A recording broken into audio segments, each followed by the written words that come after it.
Сәлем достар, алда жаңа жыл келе жатыр. Соған байланысты бір-екі сұраққа жауап бере кетейік.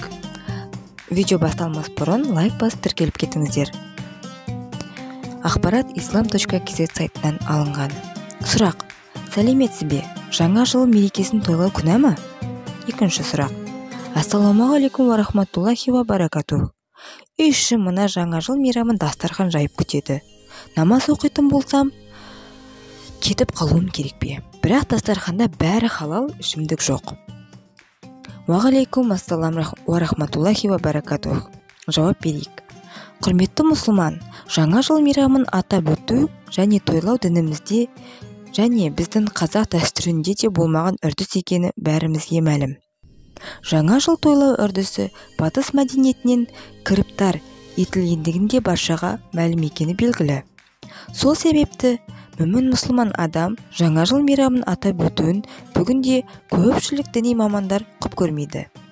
Өйткені жаңа жыл тойлау Алла елшісінің кім бір қауымға ұқсаса, ол солардан деген ұлағатты сөзіне қайшы. Аталмыш хадистің астарына үңілетін болсақ, пайғамбарымыз мұсылман еместердің мәдениеті мен салт дәстүрін алар болсаңдар, бара-бара соларға ұқсап, мұсылманшылықты ұмытып кетесіңдер деген ескертуі бар. Солай да болғаны өтірік емес, е?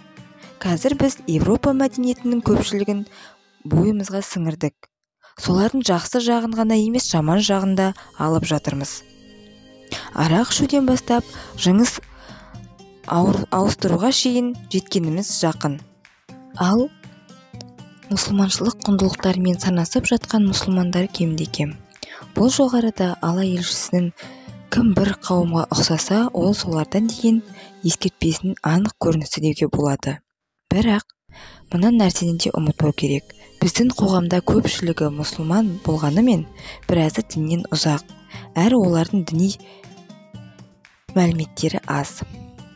Сондықтан да туған туыс пен жоғары жолдастың арасында жаңа жылды тойлап, оны атап өтіп жататындарды кездестіруге болады.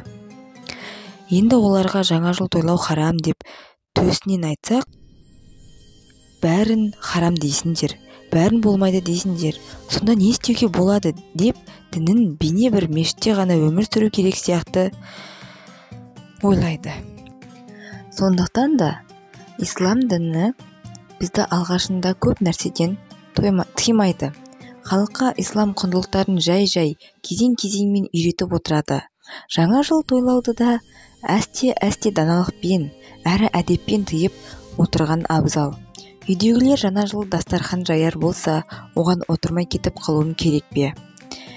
Енді екінші сауалыңызға келер болсақ, үй ішіңіз жаңа жылға орай дастархан жайып, ас жайып жатса, одан ішпей безіп кету керек дей алмаймыз.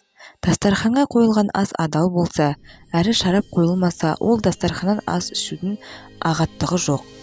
Риуаяттарға қарағанда, сахабалар діні бөтендердің мейрамдарына орай ұстанған, дінімізде адал саналатын асты жейтін болған.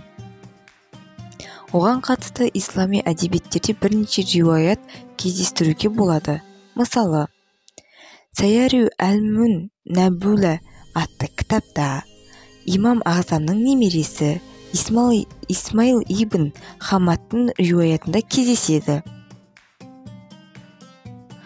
Ол риуаятта Абу Ханафтың атасы Нұғман ибн Мәрзуманның Әзіреті Әлиге дәл наурыз күні фәлузаж делінген тағам тарту еткенін Исмаил ибн Хамад айтып береді. Сол асты жегеннен кейін Әзіреті Әли, яғни әр күнге бізге наурыз жасап тұр деп айтқандағы сол риуаяты көрсетілген. Сондай-ақ Ибн Абу Шабайның Әл-Мусаннаф атты риуаятта Айша анамыз бір әйел келіп, біздің қол астымызда мәжуси діндегілер бар, олардың өз мейрамдары болып тұрады. Сол мейрамдарында бізге сыйлықтар беріп жатады деп сұрайды. Сонда Айша анамыз, сол күнге арнап сойылған еттен жемеңдер, бірақ ағаштарынан жеңдер деп ескерткен екен. Айша намысын сол күнге арнап сойылған еттен жемеңдер деуінің мәні, мәжуси діндегілер малды өздерінің құдайларына арнап сояды. Әрі мәжуси діні Аллахи китаптан саналмағандықтан, олардың сойған малдардың еті мұсылмандар үшін адал емес. Ал ағаштарынан жеңдер деуінің мағынасы әкелген жеміс-жидектерін жей-беріңдер дегенді білдірмек. Сондай-ақ аталмыш хадис кітабында Әл-Мусаннаф орын алған басқа бір мемлекетте сахаба Абу Барза қол астында мәжуси діндегілерінде Наурыз мейрамына орай тағам тарту ететін. Сонда сахаба Абу Барза өз жанұясына жеміс-жидектен болғанын алыңдар, одан өзгелерін алмаңдар дейді екен. Міне осы риуаяттарға қарай отырып, жаңа жыл мейрамы мұсылмандардың мейрамы ретінде саналмағанымен, сол мейрамға арнап жайылған дастарханнан ас ішудің күнәсі жоқ деген қорытындыға келуге болады. Ең дұрысы Аллаға мәлім.